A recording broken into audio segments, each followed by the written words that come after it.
Halo, halo, halo, Sobat Cuan dimanapun kalian berada. Nah, coba deh kalian jujur sama diri kalian sendiri. Pernah nggak sih kalian lagi scroll HP gitu kan? Scroll e-commerce nih. Scroll lama banget. Tiba-tiba ada yang ke-check out gitu barangnya. Terus apa yang parahnya? Kalian bayarnya nggak sekarang, tapi nanti. Pakai apa? Pakai pay later. Terus kalian ngomong sama diri kalian sendiri. Ya nggak apa-apa, sekali-sekali. Jugaan kan bisa dilunasin. Yakin, sekali-sekali. Kalau keterusan gimana? Kan jadi bad habit. Nah, di sini aku nggak mau bahas tentang gimana sih sisi baik atau sisi buruk dari pay letter itu aja. Tapi di sini kita bakal bahas tentang pertanyaan yang besar. Mengapa? Mengapa kita tetap memakai pay letter walaupun tahu risikonya? Aku, Mirwa, di sini yang akan menjadi host yang memandu obrolan kita hari ini di Investasio, dan di sini aku butuh banget perspektif dari berbagai arah.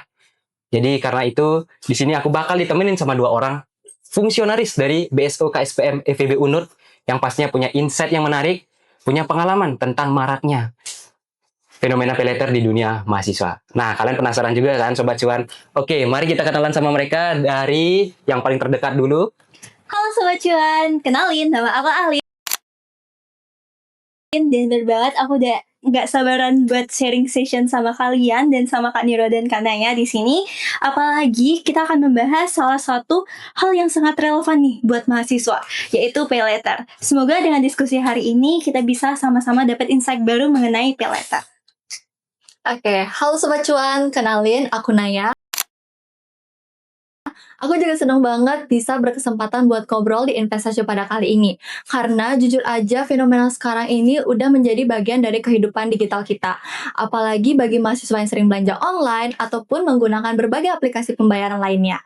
Di sini juga kita bakal membahas mengenai manfaat, pengalaman, serta hal-hal yang perlu diperhatikan dalam menggunakan pay letter. So, Sobat Cuan jangan lupa stay tune karena banyak banget insight yang menarik yang bakal kita bahas bareng.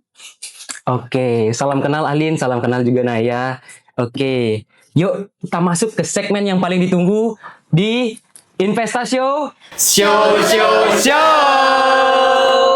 Oke, di sini yuk kita mulai deh pembahasannya. Jadi teman-teman Sobat Cuan dan juga Naya sama Alin pasti kan tahu ya kalau di zaman sekarang itu benar-benar serba gampang, serba instan gitu kan.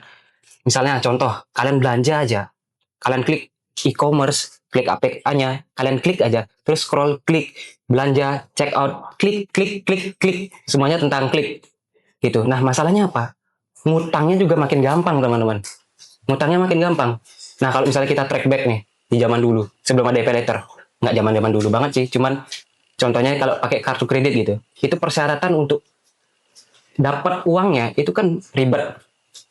Kalian harus ke sana, kemari untuk ngurusnya. Nah, sedangkan pay letter, kalian bahkan bisa rebahan doang, megang HP sambil scroll, terus tangan kalian lagi satu nih, nyari KTP gitu kan, nyari KTP di kantong, kayak di dompet, ya kan, di tas, di kantor polisi, kayak ya terserah pokoknya, yang penting kalian dapat KTP-nya, set, tinggal selfie deh, kelar, bersih, kan gampang banget gitu. Nah, ini juga sebenarnya berkaitan sama fenomena kita di sini sebagai mahasiswa yang sekarang beranjak di dunia dewasa gitu. Kita mencoba untuk mengatur segalanya termasuk uang gitu. Nah, salah satunya adalah uang saku, mungkin kalau kalian dapat ada beasiswa, kalau mungkin kalian yang kerja itu bisa dapat penghasilan tambahan, dan ini sebenarnya beresiko banget ya kalau misalnya kita nggak sadar dengan habit kita untuk mengeluarkan uang tersebut. Nah, makanya di sini aku nggak cuman pengen bahas dari satu sisi, tapi dari berbagai sisi juga. Nggak cuman enaknya aja, tapi konsekuensinya. Nah, di sini yuk kita interaksi sama dua orang di sampingku. Nah, aku mau nanya nih sama Alin dan juga Naya. Sebenarnya pernah nggak sih kalian berada di titik atau di situasi yang sama kayak aku jelasin tadi, kalian scroll-scroll, tiba-tiba ke check out. Atau mungkin kalian pernah nyoba pakai pay letter gitu. Oke. Kalau misalnya dari Alin sendiri Kak, sebagai mahasiswa Gen Z yang scroll TikTok terus nih, jadinya ada yang namanya Dubai Chewy Cookie. Nah, setiap scroll TikTok tuh pasti ada aja nih Dubai Chewy Cookie yang berkeliaran di FYP-nya Alin. Terus kayak ada dah store yang ngejual Dubai Chewy Cookie ini, dan akhirnya Alin cuman niatnya scroll kebeli jadinya. Padahal waktu itu uangnya Alin udah pas-pasan banget buat mingguan. Iya. Kalau dari Naya sih, kalau Alin kan di makanan ya. Kalau dari Naya tuh sih dari barang-barang gitu sih Kak. Lagi gabut terus ngeliat wishlist barang nih, lagi diskon besar-besaran, otomatis pengen banget nih langsung check out gitu. Oke. Kalau Alin tuh dari makanan, kalau Naya dari pakaian gitu kan. Iya. Tapi sebenarnya cuman gara-gara denger kalian doang itu sebenarnya, apalagi makanan ya. Aku ini udah lapar gitu. Aduh. Oke, nah karena jujur aja teman-teman, kadang sesuatu yang gak dibutuhkan banget gitu bisa ke trigger gitu. Nah dari Alin dan juga Naya, gara-gara cuman scroll doang, lihat-lihat doang, malah ke check out. Itu kenapa? Karena kita tuh dikasih kemudahan. Kita mikir kayak, ya udah deh, gas aja. Kita klik, udah deh nyampe barangnya. Nah tapi kan itu justru jadi sebuah jebakan buat kita sendiri. Kita jadi nggak mengontrol, kita nggak bisa mengontrol pengeluaran kita. Nah aku jadi penasaran nih, menurut kalian paylater itu lebih banyak nolong atau bikin jebakan sih buat generasi muda atau mahasiswa? Oke, kalau dari Naya sih, kalau paylater itu bisa menjadi berdampak buat kita sekaligus juga menjadi jebakan. Karena kalau kita menggunakan paylater dengan baik, itu bisa membantu kita di saat kita mengalami kebutuhan yang mendesak. Namun jika kita menggunakan paylater dengan yang kebutuhan yang konsumtif, itu maka membuat kita itu kayak pengen terus-terusan pakai paylater karena jadinya membuat kita tuh ingin membayar atau membeli keinginan kita gitu. Oke. Aku setuju juga sama opini Naya. Soalnya kalau misalnya kita menggunakan paylater itu sesuai dengan arahan atau mungkin kayak kita udah nge-planning kita pakai paylater ini untuk apa dan ada tujuan yang jelas kita pakai paylaternya, itu bakal menguntungkan. Sedangkan kalau misalnya pakai paylater gara-gara ada keinginan yang secara tidak sengaja tiba-tiba muncul, itu malah jadi jebakan buat kita gitu sih Kak. Oke, berarti depends ya, tergantung ya. Bener, Tergantung orangnya ya. Ya. Oke. Nah, aku juga penasaran kenapa sih di kalangan kita nih sebagai mahasiswa generasi muda tuh kayak senang banget pakai paylater. Malah kita tuh tahu loh risikonya kayak apa, tapi tetap dipakai gitu. Oke, kalau misalnya dari Ali nih, udah disebutin juga nih sama Kak Niro tadi. Kalau misalnya pakai paylater tuh tinggal selfie, pegang KTP, udah dapat paylaternya. Betul. Apalagi karena sekarang udah masanya media sosial, banyak banget di media sosial orang jualan, ada keranjang kuningnya. Jadi banyak orang yang FOMO, pengen beli suatu barang, dan akhirnya kebeli barang itu, sedangkan uangnya belum disiapin, belum ada. Akhirnya yaudah paylater gimana, pokoknya aku harus dapat itu barang. Selain itu juga kalau kita pakai paylater tuh biasanya pasti ada diskon-diskon yang menarik nih yang khusus buat pengguna paylater. Jadi banyak-banyak tuh yang pengen banget pakai paylater karena diiming-iming diskon gitu. Oke, berarti emang kayak gitu ya. Jadi kita tuh harus bisa mengendalikan diri kan. Nah sebelum kita ngomong soal bijaknya atau enggaknya dari paylater ini, nah kita mau nanya nih tentang pengalaman pribadi mereka, entah dari diri sendiri mungkin atau lingkungan kalian, orang-orang tersayang, teman-teman kalian. Nah pertanyaan pertama itu adalah, pernah nggak sih diri kalian atau orang-orang tadi yang ku sebutin tuh ada di kasus menggunakan paylater? Oke, jujur, Alin sendiri pakai paylater, tapi karena kemarin Alin ditawarin sama salah satu pemberi layanan gym, dan dia itu menawarkan adanya sebuah promo. Saat itu kayak Alin sangat tertarik untuk mendapatkan promo itu, tapi itu keputusan itu atas pertimbangan yang udah Alin buatin matang-matang, mindful decision making. Jadi Alin udah sanggup juga menanggung konsekuensi yang bakal Alin dapetin nantinya. Oke, kalau di Alin tuh kan di in the good ways ya, sedangkan di saya tuh punya pengalaman temennya tuh di in the bad ways. Dia itu kayak waktu ini niatnya tuh pengen beli barang yang sekiranya dia masih bisa mampu buat bayar nanti. Akhirnya kebablasan tuh dia Kak. Jadinya pada saat di akhir bulan tuh dia kaget, tagihannya tuh numpuk gitu. Oke, menarik banget ya. Ada yang di good way, ada yang di bad way. Jadi semuanya memang tergantung. Kalau kita ngomong tadi ke belakang, memang semuanya tergantung orangnya kan. Oke. Nah yang kedua adalah menurut kalian, dari pengalaman kalian tersebut, kalian ngelihat sebenarnya kesalahan apa yang paling sering dilakukan sama mahasiswa atau generasi muda pas mereka pakai paylater? Oke, mungkin kalau dari Naya itu mungkin orang-orang menggunakan paylater itu untuk memenuhi keinginan dan bukan kebutuhannya. Jadi dengan dia membeli sesuatu dengan untuk keinginannya dia itu menyebabkan dia menjadi perilaku yang konsumtif Kak. Gitu. Nah, ngomongin tentang konsumtif juga, ini balik juga kalau misalnya konsumtif itu kan berdasarkan dari pikirannya kita. Balik lagi ya, harus mindful Nah, decision oke. making. Iya, selain itu juga harus ada self controlnya juga sih Kak, Oke. biar ada pengaturan dari batasan kepada diri Oke, kita. ada batasnya ya. Oke. Ada batasnya.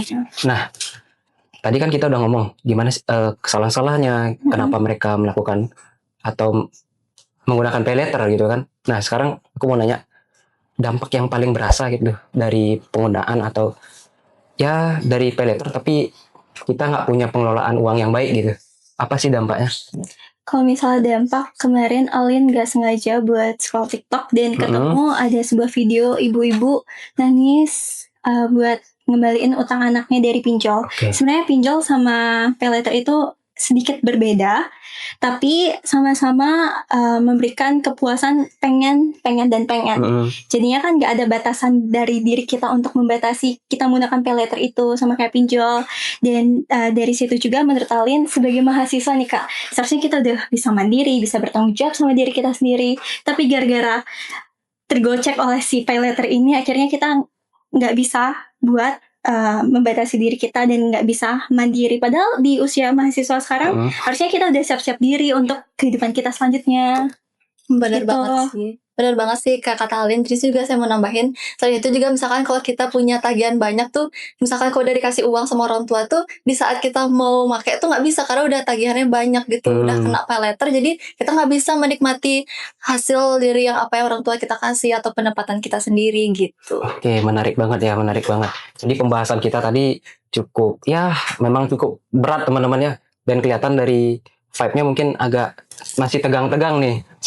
Oke, kita tarik napas dulu, terus buang. Kita break dulu ya, karena dari tim kreatif yang di belakang juga udah menyiapkan beberapa games. Sebenarnya nggak beberapa, cuma satu game saja ya. Oke, di sini kita bakal main games This or That. Nah, di sini Sobat Cuan yang ada di rumah, nggak cuma di rumah aja sih, dimanapun kalian berada, kalian bisa ikut juga di permainan kali ini. Nah, aturannya simple. Nanti aku kasih dua pilihan, ya, antara A atau B. Oke, kalian jawab cepat dan nggak lama mikir. Jadi ketika aku bilang 1, 2, 3, kalian langsung jawab. Oke, aman kan? Aman. Oke. Udah ready guys? Ready. Oke, jadi sini aku mau ngasih 1 sampai 3 pertanyaan. Oke, 1. Oke. Kalian prefer belanja, instan pakai pay letter atau sabar nabung dulu? 1, 2, 3. Nabung dulu. Oke, nabung dulu. Oke, yuk kita lanjut kedua dulu. Kalian ketika belanja lebih prefer ya, nggak usah isi lebih, prefer kejar diskon tapi ngutang atau bayar lunas tanpa diskon? 1, 2, 3. Bayar lunas. Oke, bayar lunas. Oke, kita langsung move aja ke pertanyaan terakhir, yaitu kalau kalian punya uang jajan atau bekal yang kayak ya ada nih lebih nih, nah kalian lebih mending buat self reward sekarang atau investasi nanti? Oke, Sobat Cuan ya, disiapin juga jawabannya. 1, 2, 3. Investasi. Oke, investasi. Nah, dari jawaban mereka di depan ini sebenarnya bisa dilihat ya kalau mereka ini sangat menghindari namanya pay letter gitu, nunda-nunda. Nah, kalau misalnya Alin sama Naya ada alasannya nggak? Kenapa memilih ketiga jawaban tadi? Oke, kalau misalnya dari Alin sendiri, kenapa sih Alin berusaha walaupun Alin udah terjerumus ke dalam pay letter itu, tapi kayak ngerasa harusnya kita nggak punya hutang di bagian ini. Soalnya kan balik lagi pay letter itu bisa menjerumuskan gitu. Iya, menjerumuskan kita buat pakai si pay letter itu lagi. Oke. Belum lagi kalau misalnya kita belum ada sistem targeting yang bakalan kita lakuin, nggak ada planning juga. Jadi kan kayak gimana cara kita bisa membayar hutangnya kita Ya, itu. perencanaannya yang penting ya. Iya, perencanaan. Benar sih, sama kayak Alin. Selain itu juga kita sebagai mahasiswa belum punya penghasilan tetap juga Kak buat untuk pakai pay letter. Oke, bener banget. Karena kebanyakan mahasiswa tuh masih bergantung sama orang tuanya atau mungkin kakaknya atau walinya yang memberikan mereka uang saku gitu. Nah, oke, sekarang kita masuk ke bagian yang paling penting nih. Setelah kita games, kita balik lagi ke laptop. Karena aku yakin banget banyak Sobat Cuan di luar sana yang masih bingung juga gimana cara mengatur keuangan mereka supaya nggak terjerumus nih di situasi yang kayak mendesak kita untuk menggunakan pay letter gitu. Jadi karena kita tadi udah ngomongin tentang alasan ya, dampak buruk, ya baik buruk dari pay letter, kita juga perlu solusi biar nggak ada di titik jurang ini atau palung ini. Nah, jadi di sini aku mau nanya sama Naya dan juga Alin, menurut kalian langkah pertama apa sih yang harus dilakukan oleh mahasiswa untuk mengatur keuangan mereka? Oke, mungkin dari Naya itu adalah menyiapkan dana darurat di awal, Kak. Nanti ketika kita membutuhkan itu bisa kita menggunakan dana darurat tersebut gitu. Oke, boleh. Kalau dari Alin tadi ngomongin dana darurat, pastinya harus budgeting juga, budgeting pengeluaran sama pendapatannya kita, pendapatan dari hasil kerja, dari bekal orang tua, dan pengeluaran kita per bulannya atau per minggunya juga, skincare-nya kita berapa, terus makanan kita berapa, keperluan di kos berapa, itu harus kita budgeting biar ada dana darurat yang bisa kita simpan, ada dana investasi, dan ada juga dana kebutuhan yang bisa kita lengkapin bareng-bareng. Oke, berarti sebenarnya tentang manajemen risiko, teman-teman. Jadi perencanaan yang bagus itu bisa sebagai langkah awal untuk teman-teman nih, terutama yang mahasiswa, untuk mengelola keuangan kalian. Kalian siapin dana darurat dulu, kalian ambil persentase dari budgeting kalian, perencanaannya itu. Nah, gitu.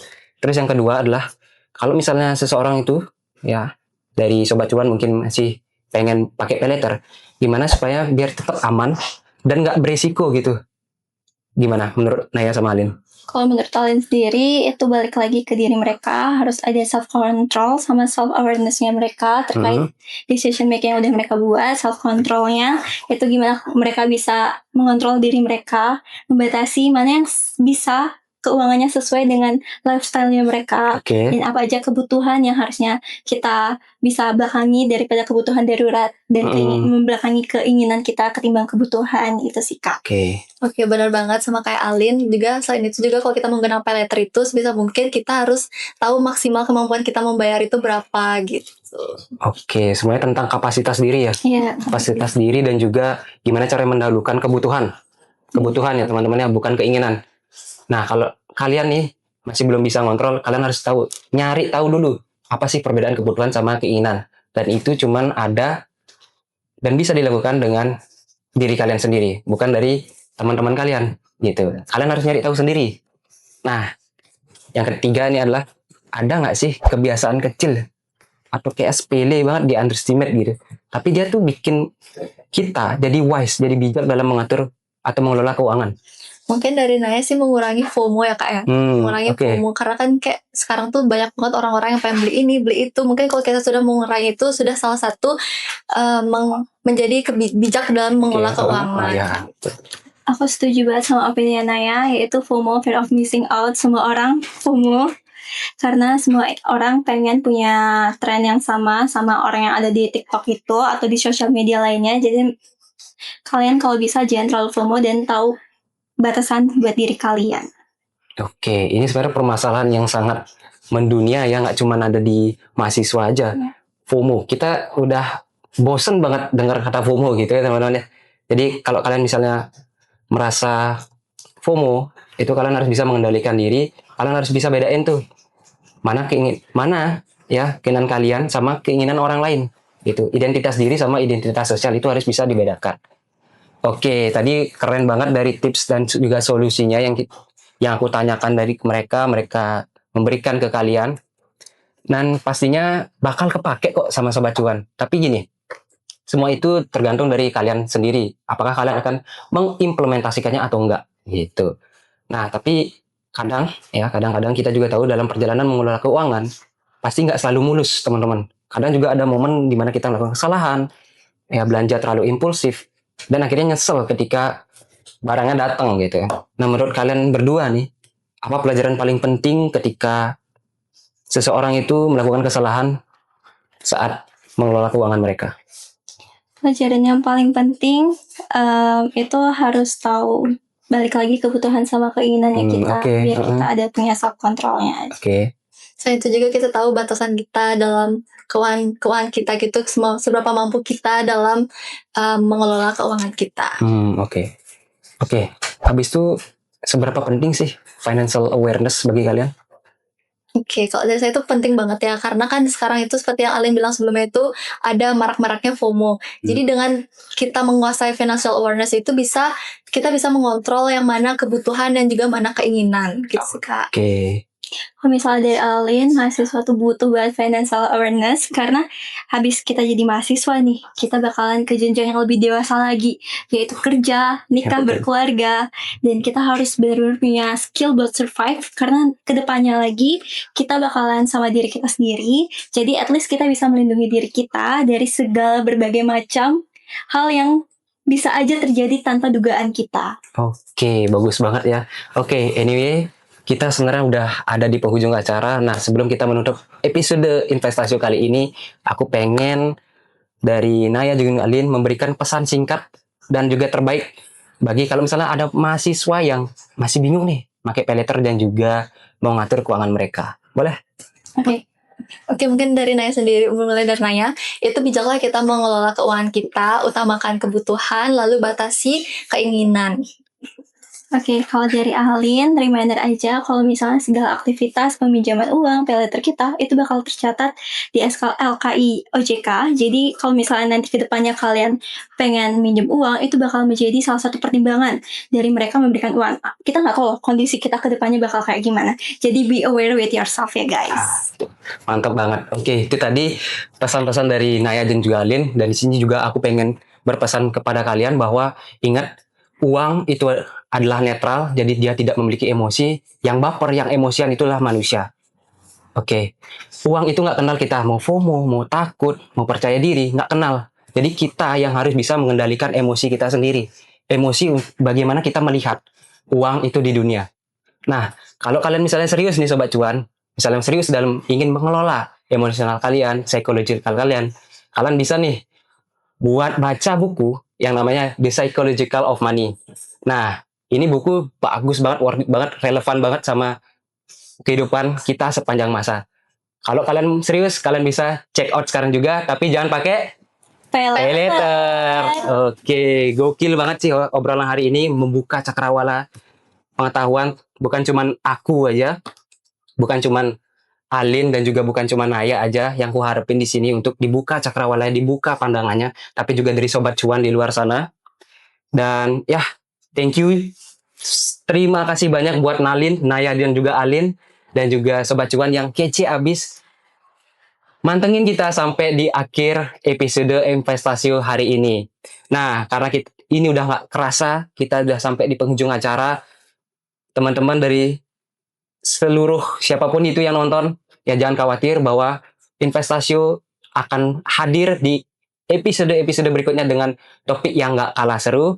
Aku Nirwa. Aku Alin. Aku Naya. Sampai jumpa di investasi berikutnya. Investasi Show, show, show.